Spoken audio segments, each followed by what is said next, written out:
In the spring of 1944, the world awaits the attack of the Allied forces in Northern Europe, the opening of the much-awaited Second Front. In Italy, an earlier attempt at a second front has halted against fierce German resistance. In Russia, the Germans have fought their last offensive, an attack that crashes to failure at the Battle of Kursk. The end of the Blitzkrieg as a menace is mirrored by the end of the German U-boat threat, as the German Navy is defeated in the Battle of the Atlantic. As the endgame begins, the Axis leadership can now only act to postpone its inevitable doom.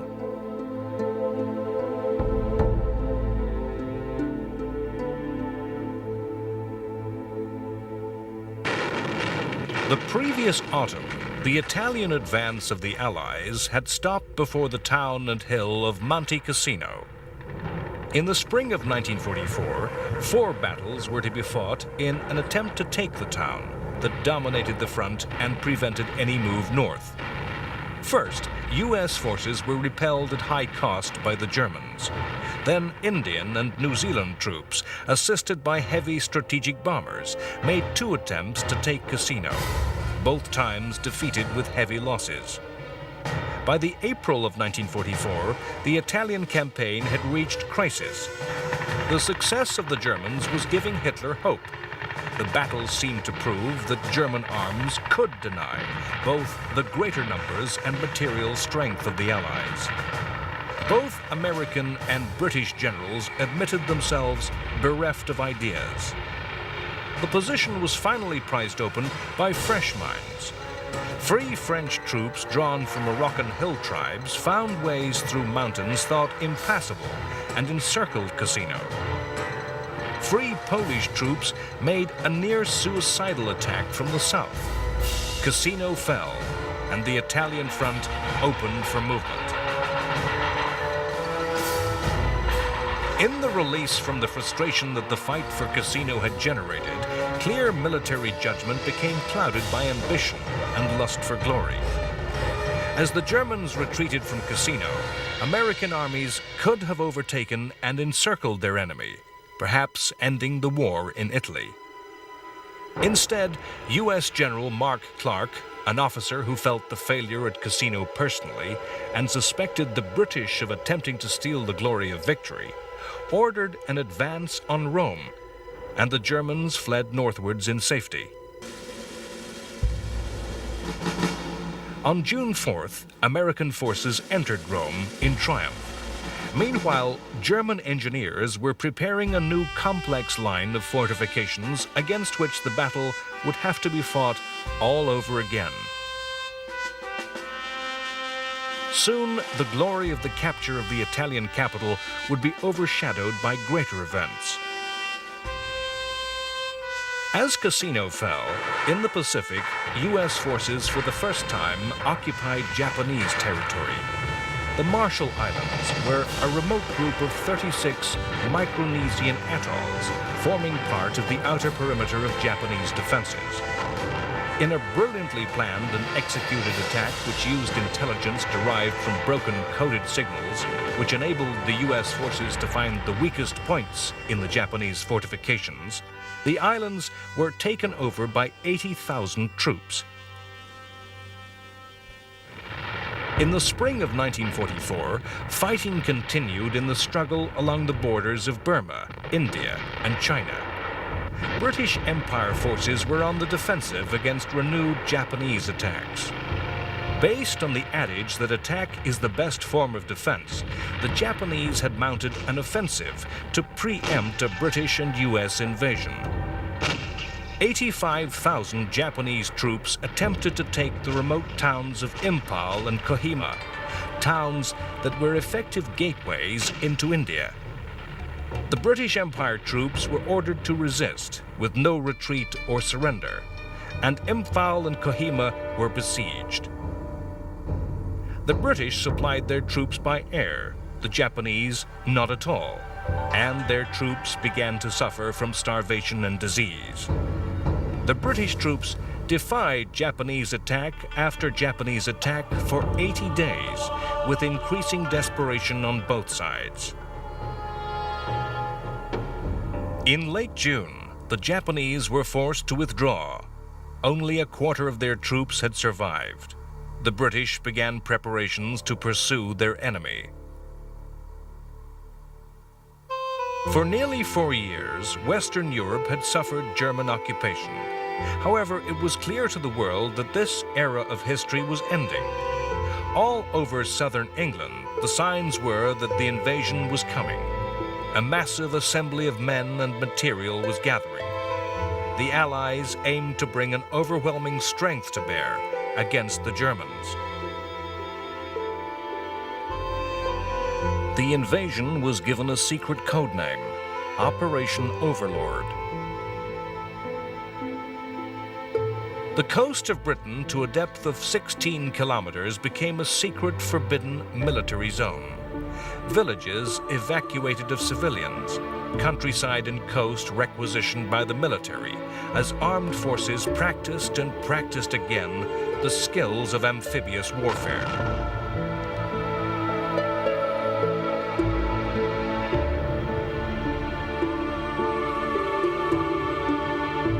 Britain itself was sealed, all foreign travel forbidden.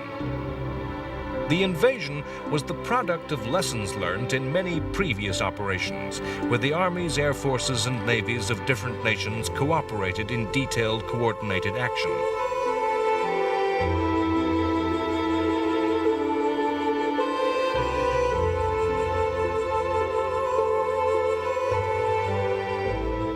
At the top of the organization was United States General Dwight D. Eisenhower. Eisenhower's abilities were political as much as military, making the alliance work in everyday reality. If it is true that every battle is won or lost before it's fought, then the leadership and the staff that Eisenhower assembled is the embodiment of that idea. There was meticulous attention to detail and a refusal to act without the correct preparation and resources for victory. The actual military plans were in the hands of Bernard Montgomery, the master of the set-piece battle, with a fanatical obsession for detail. Eisenhower's diplomacy was crucial in his winning command of both British and American strategic bomber air forces. The Air Force commanders believed their attacks on German industry and cities could win the war on their own, and resisted their planes being used in the support of ground forces. Events would show Eisenhower right. It's hard for us to realize that armies fighting on beaches, fighting their way ashore with specialist equipment, was a new thing. Historically, amphibious landings were made by ordinary ships, ordinary boats, by small armies. The size of armies, the lack of radar, of aircraft, of the telephone, meant amphibious landings were made unopposed. The lessons of previous invasions in North Africa and Italy brought forth new technologies of war. Swimming tanks were designed to fight with the very first wave of attacks. Provided with flotation tanks and propellers, the tanks were launched at sea and swam ashore to suppress fire from defending infantry. Specialist fighting vehicles cleared mines, laid roads, and bridged obstacles. It was an eccentric area in which the British excelled.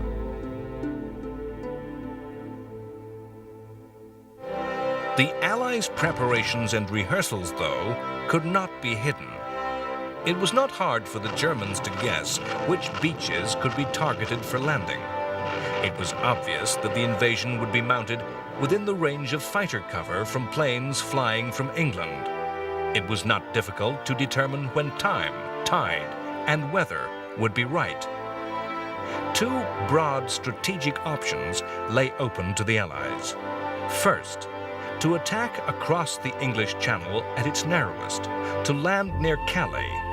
This would be an obvious move. Once established, Allied forces would have a short thrust into southern Germany.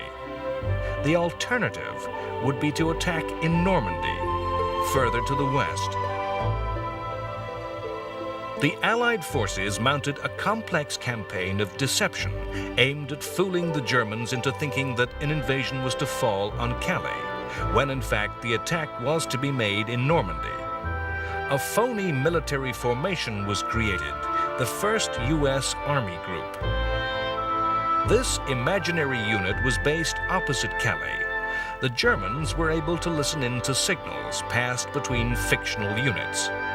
Vast arsenals of weaponry could be spied by German reconnaissance, inflatable tanks, and dummy aircraft. All Germany's spies in Britain had been caught and turned, and were feeding fake intelligence to their spy masters. Air power was central to the success of Overlord. In the Italian campaign at Salerno and Anzio, well-organized German troops had quickly brought up reserves against Allied amphibious landings. The first days and weeks of the invasion would be a race between the two armies to bring reinforcements into action.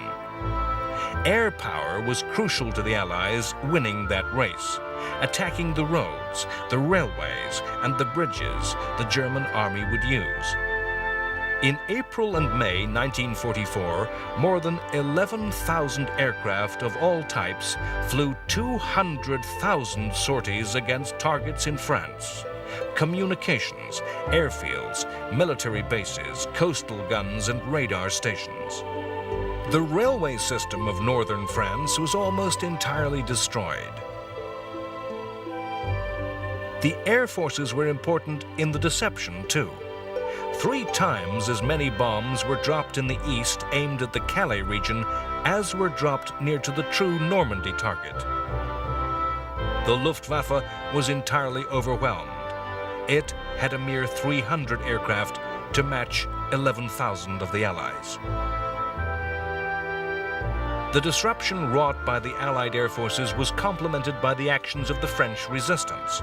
The armed resistance, the Maquis, was not strong enough to take on the German army, but through acts of sabotage and diversionary attacks, they disrupted German communications, preventing the rapid reaction that could have halted the invasion on the beaches.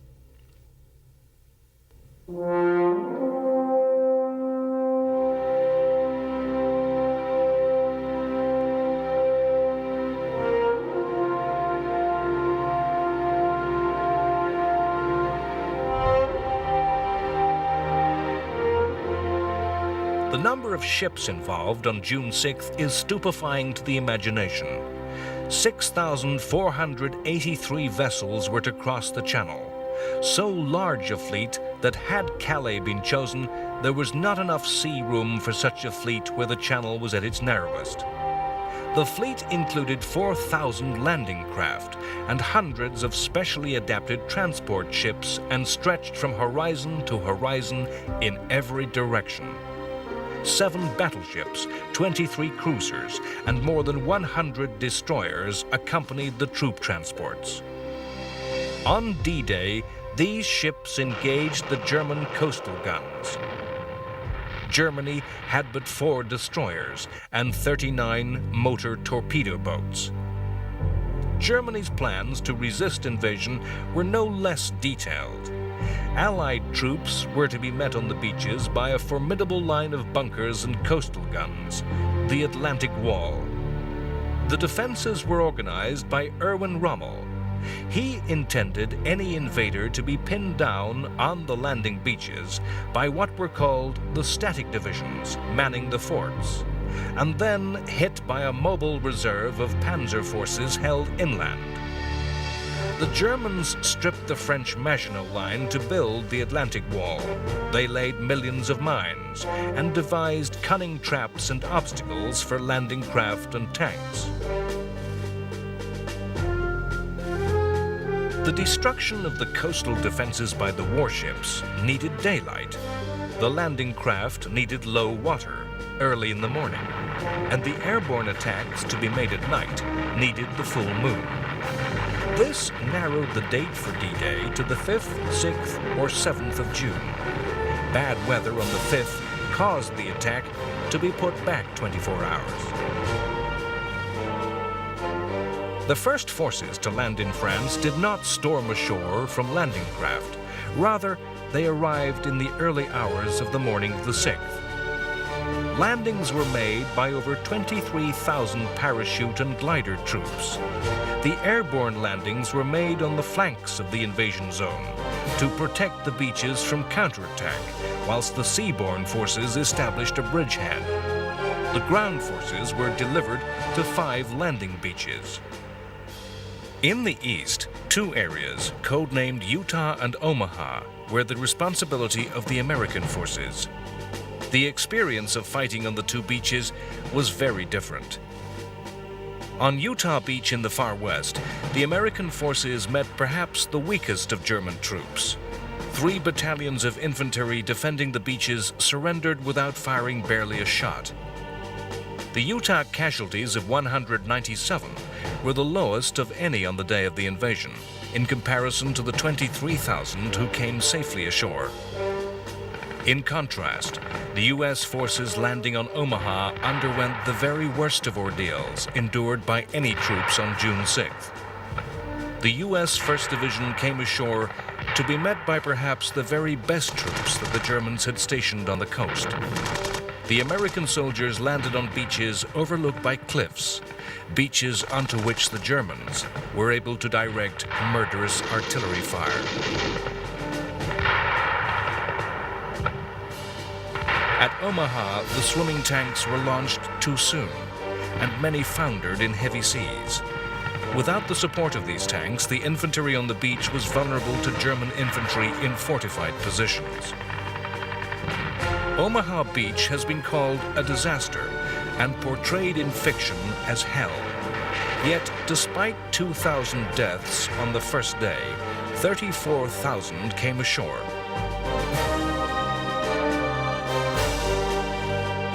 British forces attacked to the east on beaches codenamed Gold and Sword.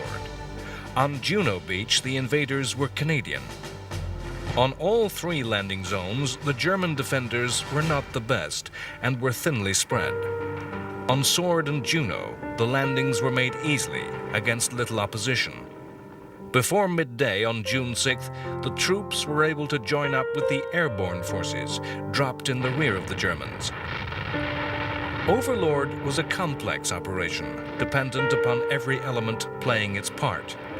On Gold Beach, a failure of the naval bombardment to suppress all German fortifications and the swimming tanks becoming separated from the infantry meant that the British took heavy casualties. Nevertheless, the story of other beaches was repeated, and despite losses, the invaders were able to land and penetrate into the countryside.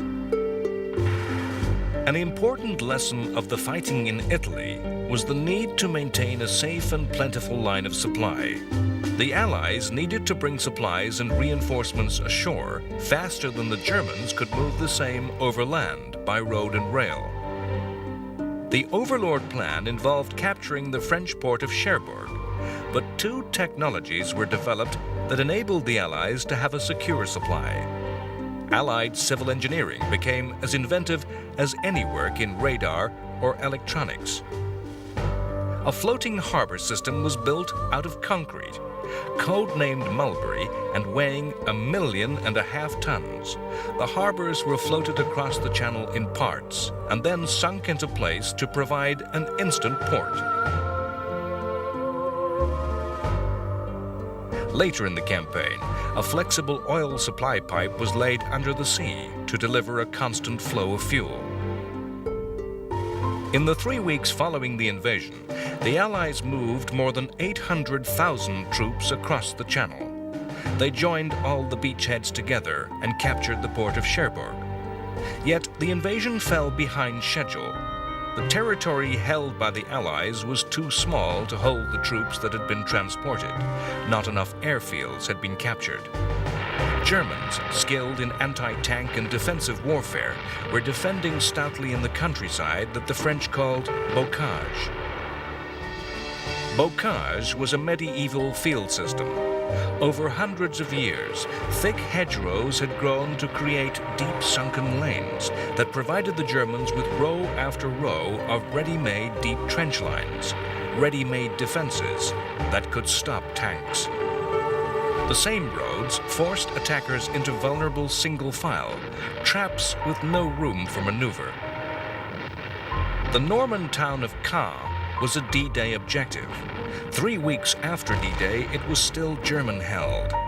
As long as the Nazis held the town, they denied access into the countryside to the south, where the bocage ended, and tanks could maneuver with freedom. It was countryside where airfields could be built. Repeatedly, British and Canadian soldiers threw themselves against Caen, only to be repulsed. British General Montgomery took the ruthless decision to call in the heavy bombers of the Strategic Air Forces. Caen was to be liberated by being bombed into ruins. On July 7th, the Royal Air Force and United States Army Air Force systematically demolished Caen.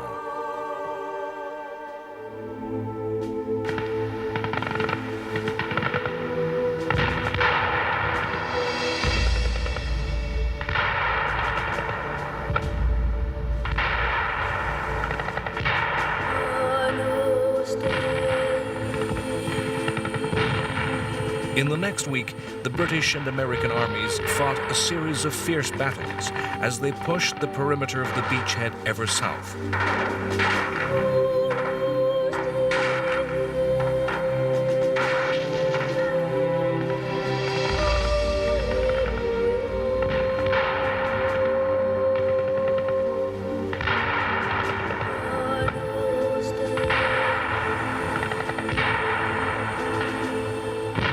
Repeatedly, the strategic bombers carpet-bombed German positions. By mid-July, the British had lost more than 1/3 of their total tank force. The American army in the west, following extensive carpet bombing, finally broke through. Their push to the south opened the war and broke the stalemate. The attack that developed turned around the German flank and began to surround their Normandy armies. Hitler had ordered a counterattack in early August that threatened to cut off and surround the Americans.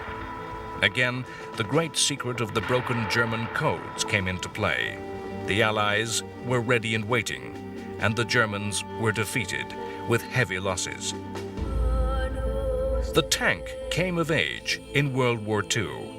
The decisive and devastating attacks of the 1940 German Blitzkrieg had demonstrated the potency of armored warfare. Yet, to every invention, there is a reaction. And during the war, powerful techniques and weapons of anti-tank warfare had been devised. The armies fighting in 1944 were far different from those of 1940. No longer did infantry simply flee before advancing tanks, as they had in 1940. Tanks were still an essential ingredient for victory, but needed the support of specialized infantry and mobile artillery to counter the anti-tank regiments of their enemy. The Allies rolled the Germans into an ever tighter pocket around the French town of Falaise. By the middle of August, nearly 500,000 Germans were in an ever more tightly closing trap. Attackers on all sides, to their rear, the obstacle of the River Seine. In what came to be called the Battle of the Falaise Gap, determined action by the SS Hitler Youth Division, a formation of fanatics recruited entirely from the Nazi youth organization, held back the Allies, while 300,000 Germans streamed across the River Seine in a mass escape. All German heavy equipment was lost, 1,300 tanks destroyed, and 200,000 taken prisoner.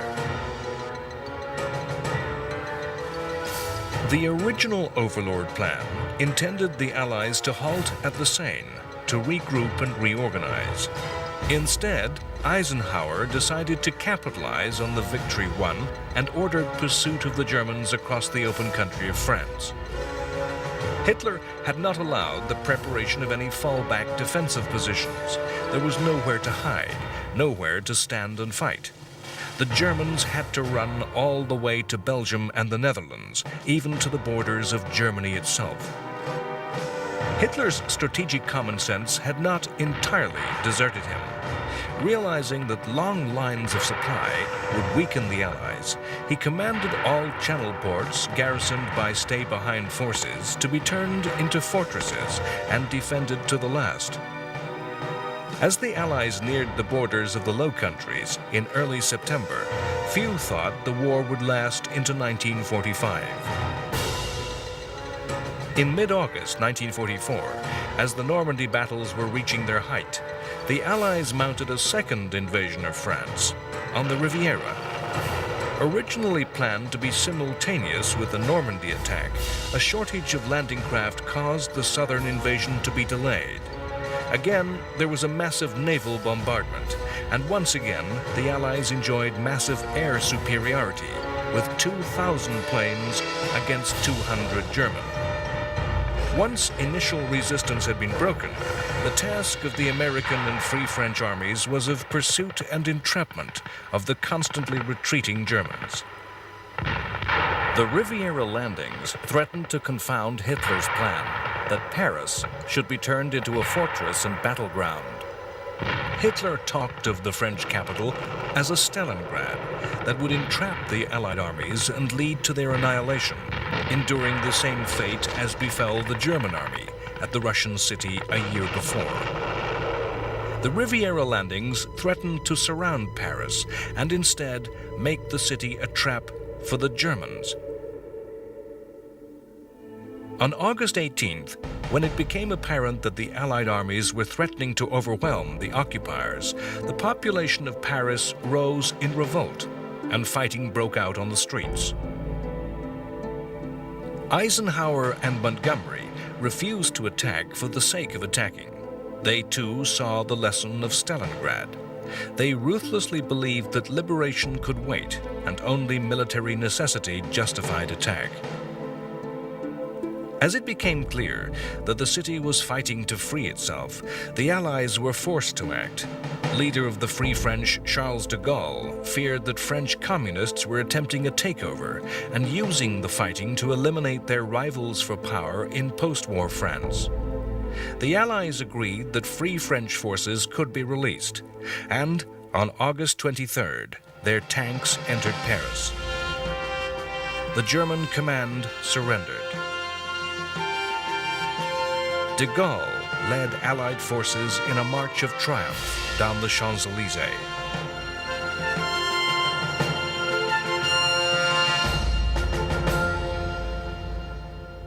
In the complicated timeline of World War II, it's possible that the smallest of human actions might have ended the war and saved many hundreds of thousands of lives.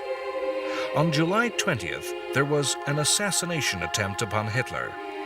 An officer on Hitler's staff, Klaus von Stauffenberg, a German patriot and war hero, planted a bomb in a meeting attended by the dictator. Fortune was at Hitler's side that day. The meeting changed location to a building that minimized the effect of the blast. Another officer, just wanting to get a closer look at a map, moved the bomb behind a heavy table. Hitler had moved from his usual place in the room. Though 3 died, Hitler survived unhurt and came to believe that his survival was the portent of a greater historical destiny. The group of soldiers and civil servants that had hatched the plot were arrested and sadistically executed. The plotters included Erwin Rommel, who was told to commit suicide or his family would be sent to concentration camps. So the war continued, and Hitler came to believe in miracles.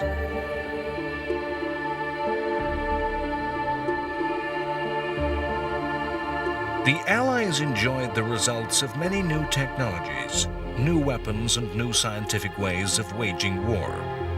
This war of invention was not one-sided. Germany was one of the world's leading scientific nations, and the German armed forces enjoyed the use of futuristic weaponry. As the Allied armies fought to establish their grip upon northern France, one of the most famous products of German ingenuity made its debut. On June 13th, the first V-1 flying bomb was launched against London. The V-1 was the prototype cruise missile, a pilotless jet aircraft with automatic guidance that was both ground and air-launched. In the next 2 weeks, nearly 2,500 of these missiles were fired. The flying bombs brought the return of terror to London, worse than the conventional air raid, as attacks were constant. There was no warning, no all clear, no release of tension. As in 1939, children and the vulnerable were evacuated. Some of the missiles were destroyed by anti-aircraft artillery. The fastest of fighters could catch and shoot down the V-1, but this needed courage from the pilot, as the missile exploding frequently destroyed the attacking fighter. Some Spitfire pilots developed a daring technique of flying alongside the V-1, wing to wing, and then placing a wing beneath that of the V-1, tipping the missile into a tumbling dive. In September 1944, mysterious and massive explosions began to occur all over the British capital. A thunderclap of destruction would be followed by a roaring noise that shocked and dazed survivors, likened to that of a speeding train. The explosions were attacks by a new German secret weapon, the V-2. The V-2 was the first ballistic missile. The roar that followed the explosion was the sound of the supersonic missile arriving after the detonation. The government hid the truth. Official news talked of gas explosions. It was 2 months after the first V-2 attack that the government admitted the new weapon existed. There was no defense against the V-2. The missile took less than 3 minutes to fly to Britain.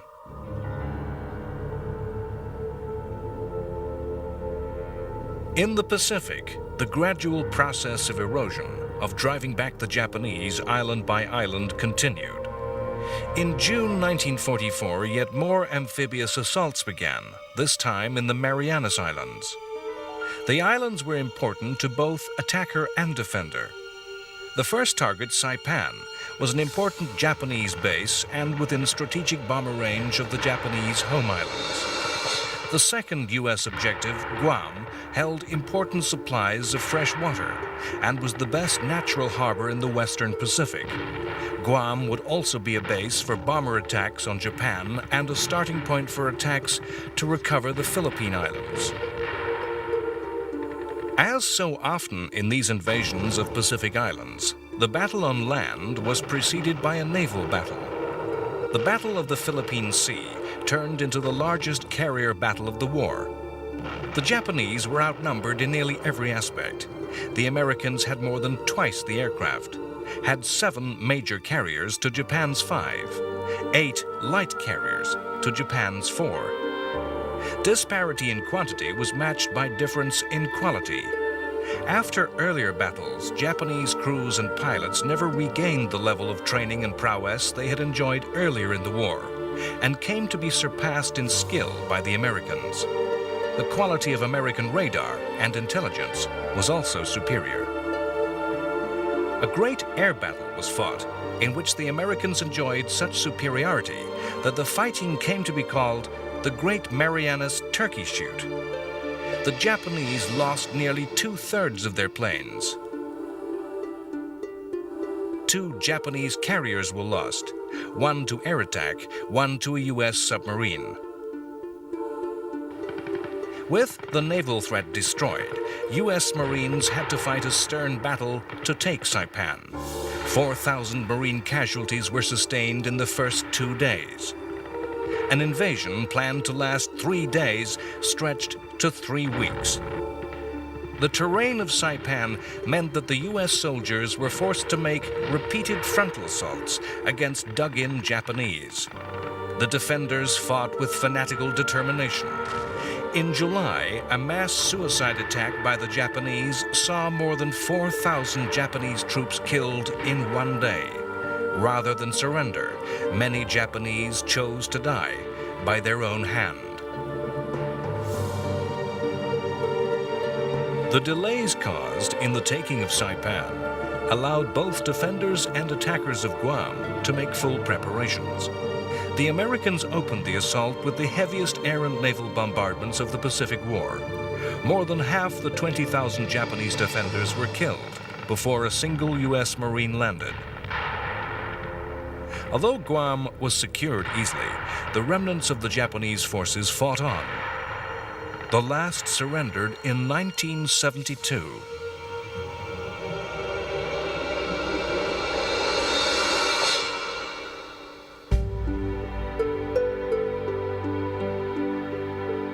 As soon as the Marianas were secure, the U.S. Army Air Force began to turn the islands into bases to attack the Japanese.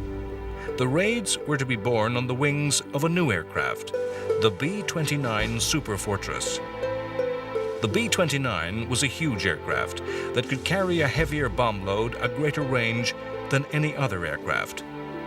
At first, the planes had flown a tortuous route from bases in China, from where southern Japan was just in range. From November 1944, the Marianas had been turned into air bases. The first raids had been precision high-level attacks upon the Japanese aircraft industry. The raids were inconclusive.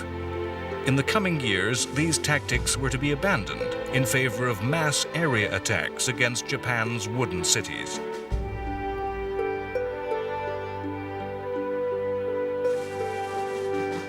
When ordered to retreat from the Philippine Islands in 1942, U.S. General Douglas MacArthur had famously promised to return.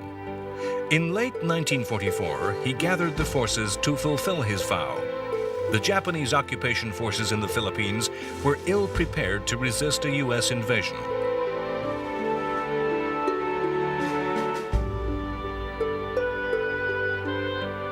Japan had entered the war in 1941 fully mobilized, with as many men as possible in uniform and industry at near capacity.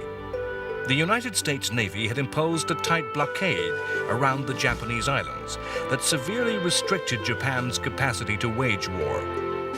In contrast, the U.S. Navy enjoyed an embarrassment of riches, able to draw from a well of near-bottomless resources. New battleships, new cruisers, new destroyers streamed from U.S. shipyards.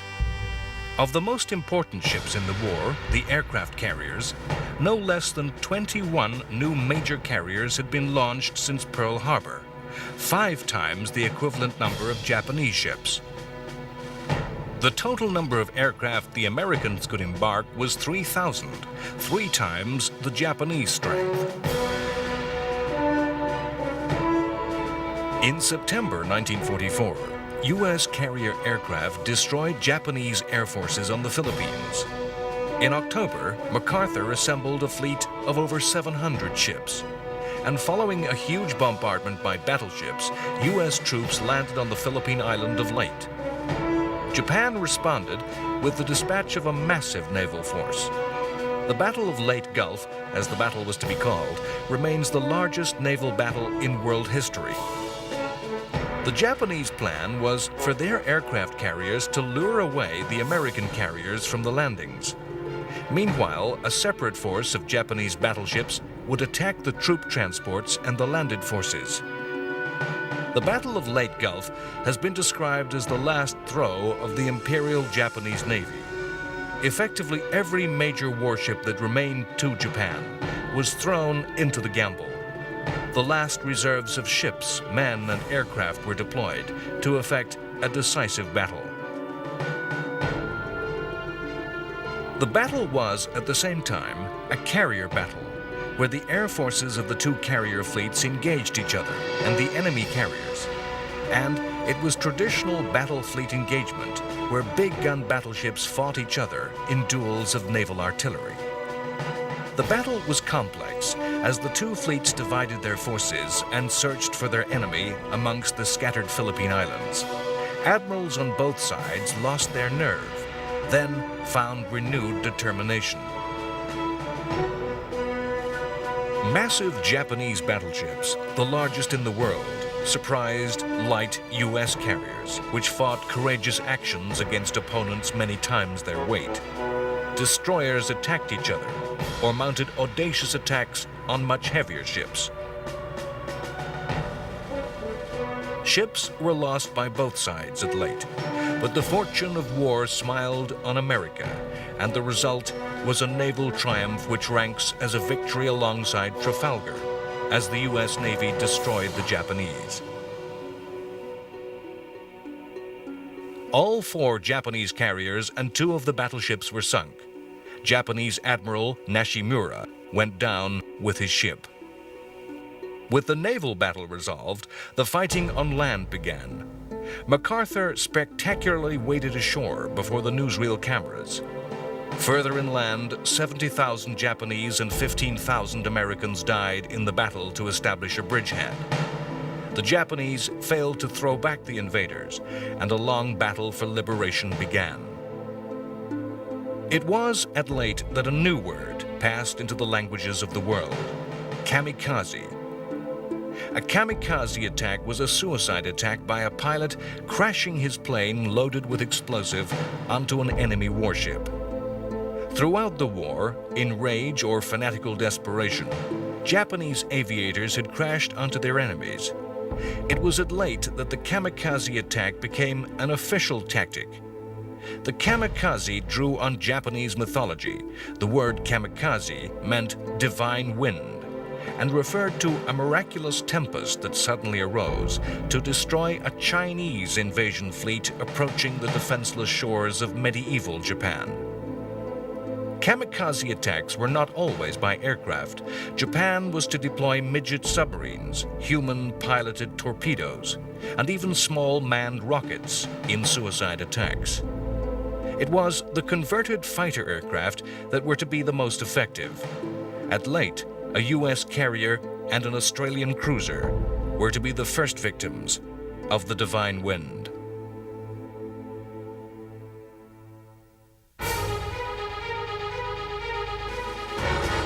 Hitler had seen the Western invasion as the greatest threat endangering the very heart of the Third Reich. On the Eastern Front, he was prepared to concede territory and transferred troops to the West. On June 22, 1944, as the fighting in the West was at its height, the Soviet Union launched a massive offensive that threatened a general collapse of the German armies in the East. Operation Bagration, named after a hero of the wars against Napoleon, was a huge attack. The numbers told heavily against the Germans: 1.2 million Red Army soldiers against 400,000 Nazis, 5,200 tanks against 900 German machines, 6,000 Soviet aircraft against 1,300 Luftwaffe planes. Hitler was to sacrifice the lives of many thousands of his soldiers by designating Soviet cities as fortresses to be held to the last man.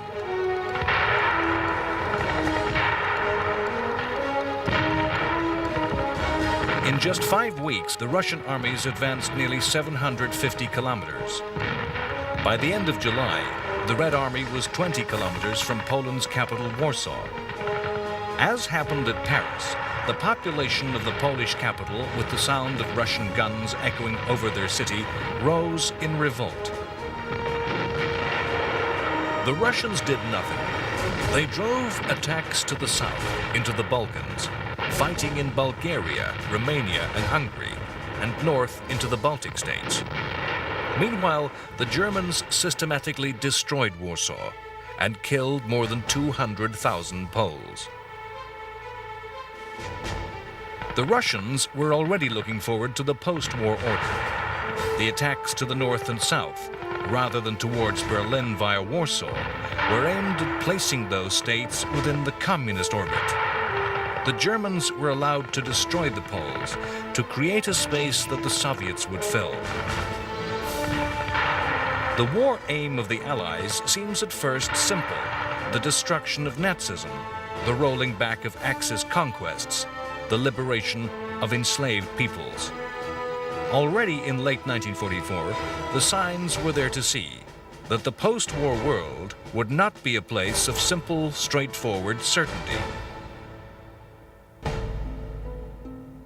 In October 1944, a British army re-entered Greece.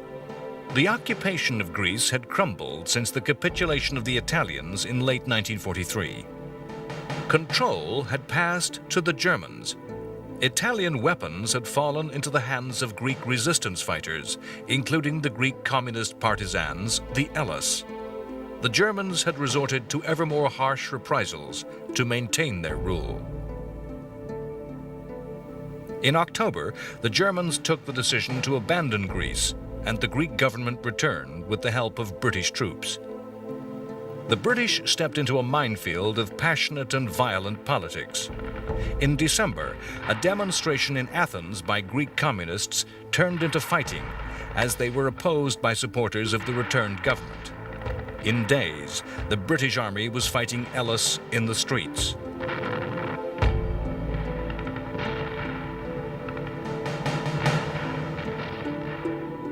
In the autumn of 1944, the optimism among the Allies at the end of the Normandy campaign that the war would soon be over was to prove misplaced. The advance across northern France had been so rapid that by early September, the Belgian capital of Brussels had been liberated and the port of Antwerp captured. Supply was crucial to the continuation of the war on into Germany. The capture of a major port facility was a major prize for the Allied armies, but was a prize that was to be squandered. Hitler ordered all Channel ports to be held to the last man. Dunkirk was to hold out to the very end of the war. The capture of Antwerp left a large German force to the west, controlling the approaches to the port, rendering it unusable. The Allies failed to clear those troops, who mined and dominated the river with artillery. The Allies failed to prevent the Germans from gathering their scattered forces and reorganizing. The Allies ignored intelligence that revealed their plan to fight a major battle against the Allied supply lines. No action was taken because of the wave of feverish optimism that the war could be ended quickly. The will of the Allied commanders was focused elsewhere. The distraction was the operation planned by British General Bernard Montgomery to seize a crossing of the River Rhine by airborne attack, drive forward to the captured crossings with armored forces, then invade Germany and end the war before Christmas. This was the famous Arnhem attack, the bridge too far. In mid-September, American airborne forces seized bridges at Nijmegen and Eindhoven, attacks that went smoothly and with success. The British 1st Airborne Division descended upon Arnhem, deep in the Netherlands. The British forces, though, were dropped not near enough to their targets. They landed upon 2 SS Panzer divisions that were re-equipping, and the British plans for the operation were captured. British forces found themselves pinned down, and, under increasing pressure, failed to capture the bridge. The action by ground forces to link up and relieve the paratroopers and glider troops was met by heavy German resistance and ground to a halt. After a week, the British were forced to admit defeat.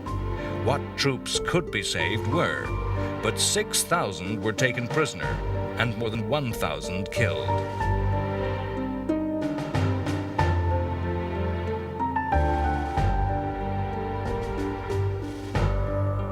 Arnhem was not a decisive defeat in itself, but the operation took Allied attention away from the situation at Antwerp.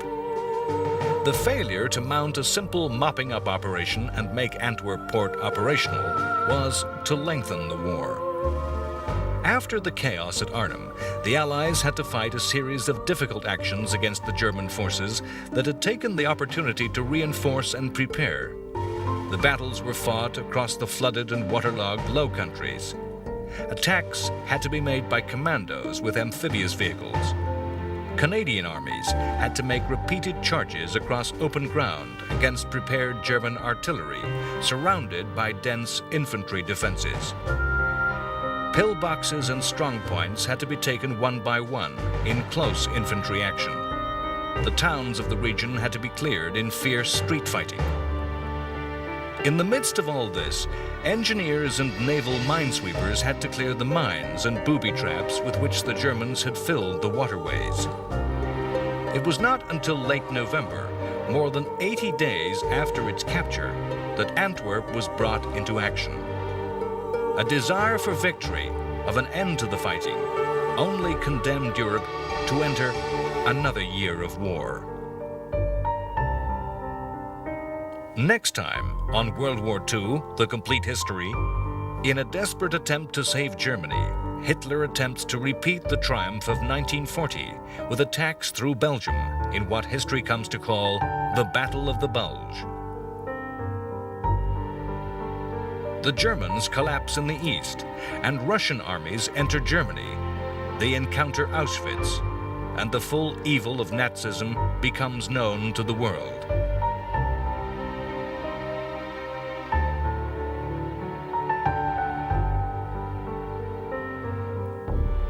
The last act of a dying Franklin Roosevelt is